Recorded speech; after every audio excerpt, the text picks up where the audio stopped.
Poutine est en pleine panique, et sa paranoïa vient de faire sa plus grande victime à ce jour. La crise a commencé par un simple appel téléphonique manqué. Et maintenant, le ministre des Affaires étrangères de la Russie, Sergueï Lavrov, qui est aux côtés de Poutine depuis 21 ans, est devenu la dernière victime de la dissidence au Kremlin. Lavrov est désormais le bouc émissaire officiel pour l'effondrement de l'économie russe et l'annulation du sommet prévu entre Trump et Poutine. Cette purge avertit toute la classe dirigeante. Poutine ne se soucie pas de la loyauté, il ne pense qu'à sa survie. Tandis que les médias russes ignorent Lavrov, Poutine relance la stratégie du bon tsar et du mauvais garçon. Le mensonge est simple. La Russie échoue, non pas à cause de Poutine, mais à cause des politiciens corrompus qui sabotent ses ordres. Maintenant, la question est claire pour chaque responsable russe. Qui sera le prochain à passer à la trappe? Pour savoir ce qui va suivre, voyons comment nous en sommes arrivés là. Tout a commencé avec une liste de revendications envoyée par Sergueï Lavrov à Marco Rubio. D'après le Financial Times, ces revendications sont survenues un jour après que Trump et Poutine ont convenu par téléphone de se rencontrer à Budapest. Cette réunion visait à discuter comment mettre fin à l'invasion russe en Ukraine. Au téléphone, Poutine a laissé entendre qu'il était prêt à discuter de la manière d'apporter la paix, tant que les États-Unis ne fournissaient pas de Tomahawks à l'Ukraine. Mais quelques jours plus tard, le ministre russe des Affaires étrangères a envoyé une note soulignant les mêmes exigences que Poutine réclame depuis 3 ans et demi. Celle-ci comprenait des concessions territoriales, la réduction des forces armées ukrainiennes et des garanties que l'Ukraine ne rejoindra jamais l'OTAN. Pour les États-Unis, ce n'était pas une discussion, mais une perte de temps. Parce que ce que la Russie demande, ce n'est pas la paix, c'est une reddition de l'Ukraine. C'est alors que les États-Unis ont annoncé des sanctions inédites. Ils ont bloqué les ventes de pétrole de 2 des plus grandes compagnies pétrolières russes. Et maintenant, les exportations russes sont au plus bas. Ce n'est pas moi qui le dis, c'est le renseignement américain. Écoutez bien. Avez-vous une mise à jour sur les sanctions pétrolières contre la Russie? Les exportations semblent fortement baisser. Alors, selon vous, comment cela pourrait-il affecter la guerre en Ukraine, les intérêts des États-Unis, ainsi que vos partenaires ici ce soir? Eh bien, je peux dire que les exportations de la Russie sont en forte baisse. Nous aimerions simplement voir la fin de la guerre. Nous aimerions vraiment voir cette guerre se terminer. Tant de personnes sont tuées. Beaucoup de soldats russes sont tués. Nous pensons qu'à un moment, ils deviendront très intelligents et agiront ainsi. Donc oui, les exportations russes sont considérablement en baisse. Nous pouvons voir que l'économie russe est déjà en difficulté. Et le plus drôle, c'est que, officiellement, les sanctions n'entrent en vigueur que le 22 novembre. Les États-Unis ont annoncé les sanctions le 22 octobre. Ils ont donné 1 mois à chaque entreprise mondiale pour rompre tout lien commercial avec les entreprises sanctionnées. Eh bien, quelques semaines seulement après l'annonce des sanctions, les liens commerciaux ont déjà été coupés. Et Vladimir Poutine savait que cela allait arriver. Ainsi, quelques jours après l'annonce des sanctions américaines, la télévision du Kremlin a diffusé un message énigmatique. J'en ai parlé il y a 12 jours, écoutez ce que disait la télévision du Kremlin. En réalité, nous avons un État faible. En réalité, notre État est faible. Il est faible. Il a été créé pour être faible. Créé dans les années 1990 pour permettre à un oligarque ou à une personne d'influencer le fonctionnement de l'État. Naturellement, cet État faible doit maintenant être renforcé d'une manière ou d'une autre. Il n'est pas nécessaire d'attendre la fin de la guerre. Ce n'est pas un État faible, mais une construction faible, voilà son problème. Architecture même, sur Elle-même. Nous avons un pouvoir présidentiel fort. C'est là où je voulais en venir. Oui. Pour que ce soit clair, De quoi on parle? L'État sur lequel repose ce pouvoir, cette structure, cette base, elle est faible. Quand un grand nombre d'ordres du président sont ignorés parce que les responsables trouvent plus facile de ne rien faire, sachant que les conséquences de l'inaction, comme avec les raffineries de pétrole et ainsi de suite, c'est exact. l'État est impuissant car il ne peut pas obliger ce fonctionnaire à agir. Que peut-il faire? Il ne peut pas contraindre ce fonctionnaire. C'est encore plus effrayant là-bas. C'est encore plus effrayant que ça. Dans les années 1990, nous l'avons construit de telle manière que des zones d'irresponsabilité se sont formées, où il n'y a tout simplement personne de responsable. Nous pensons toujours que les ministères gèrent les secteurs dont ils portent le nom, mais la réalité en est bien loin.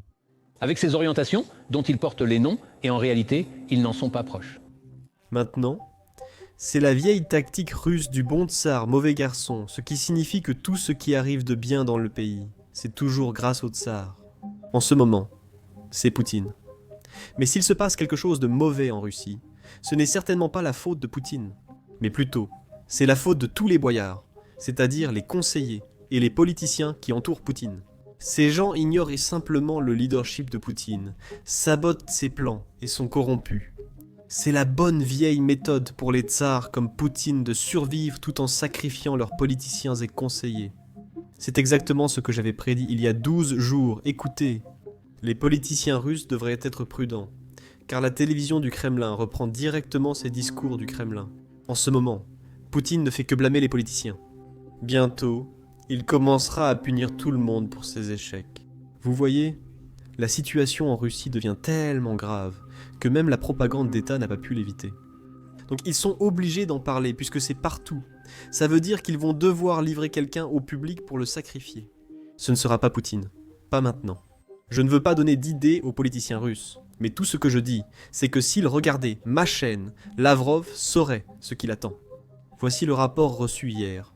Le Kremlin cherche un responsable après l'échec des discussions entre Poutine et Trump. Et selon des sources russes, cette responsabilité a été attribuée au ministre des Affaires étrangères, Lavrov. Il est désormais le bouc émissaire. Ironiquement, Lavrov voulait impressionner Poutine en se montrant ferme face aux États-Unis lors des négociations. Mais il a surestimé ses moyens. Il est arrivé sans préparation, a refusé tout compromis et a répété rigidement les instructions de Poutine sur l'Ukraine. Eh bien, maintenant même, les médias russes se demandent pourquoi il n'apparaît pas à toutes les réunions officielles. Tout récemment, il était absent de la grande réunion du Conseil de sécurité, où Poutine lançait des menaces nucléaires. La raison pour laquelle c'est si important, c'est parce qu'il est le seul membre permanent, jusqu'à présent, qui n'était pas à cette réunion. Maintenant, comme si cela ne suffisait pas, il aurait aussi été retiré de son poste de chef de la délégation pour le sommet du G20. Vous voyez, depuis le début de cette invasion, Poutine n'a pas beaucoup quitté le pays. Cela signifie que c'est Lavrov qui dirige la délégation russe au G20 depuis 3 ans, ce qui est logique. C'est le ministre des Affaires étrangères. Mais apparemment, son nom a été retiré à la dernière seconde. Si vous vous demandez mon avis personnel sur tout cela, honnêtement, je pense que c'est bien que la Russie n'envoie pas Lavrov, vu ce qui s'est passé lors de sa dernière venue au G20. Vous savez, la guerre que nous essayons d'arrêter et qui a été lancée contre nous en utilisant l'Ukraine, le peuple ukrainien. Le fait que Lavrov soit mis sur la touche est un énorme choc pour tout le monde, aussi bien en Russie qu'à l'étranger. Sa position sur la guerre ressemble à celle que Poutine défend depuis des années. Mais même dans ce cas, quand les choses tournent mal, Lavrov est celui qu'on sacrifie pour avoir dit exactement la même chose que Poutine.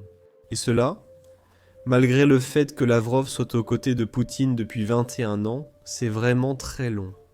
Écoutez simplement le secrétaire général de l'OTAN, Mark Rutte, expliquer à quel point c'est long. Lavrov, je veux dire, il est le ministre des Affaires étrangères de la Russie. Je pense que depuis la naissance de Jésus-Christ, rien d'utile n'est sorti de sa bouche. Alors, ne prêtons pas trop d'attention à monsieur Lavrov. Pour Lavrov, cela peut être une surprise, mais pour beaucoup de Russes, qui ont été de fervents partisans de cette guerre, ce n'est rien de nouveau.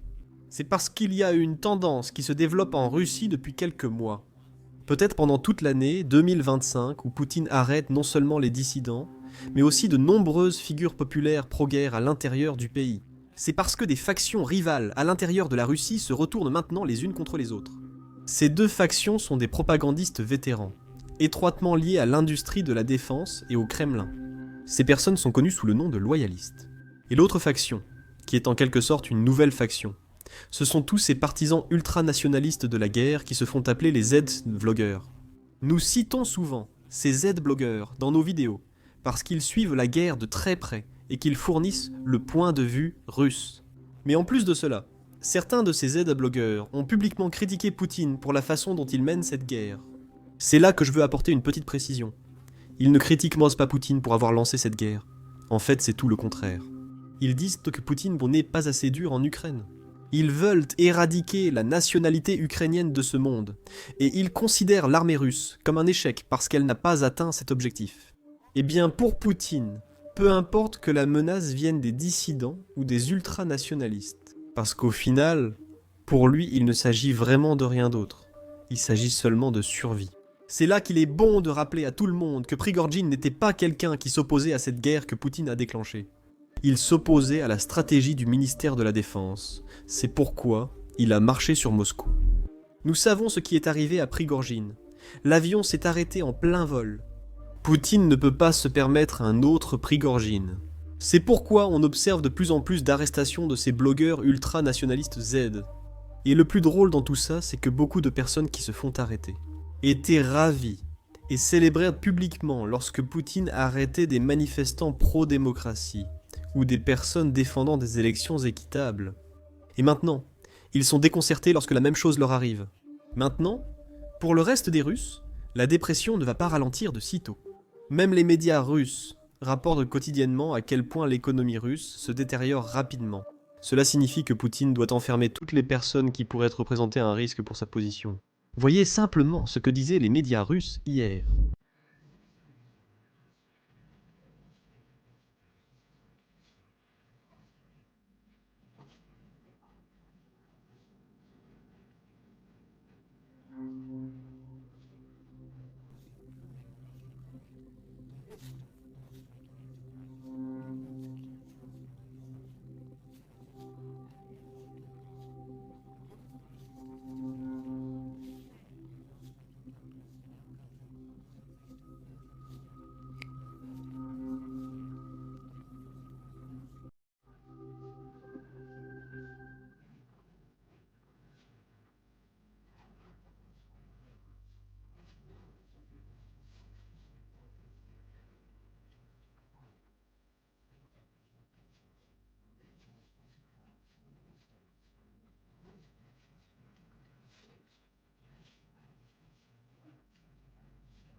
Donc, certains citoyens âgés continuent de travailler, même à la retraite.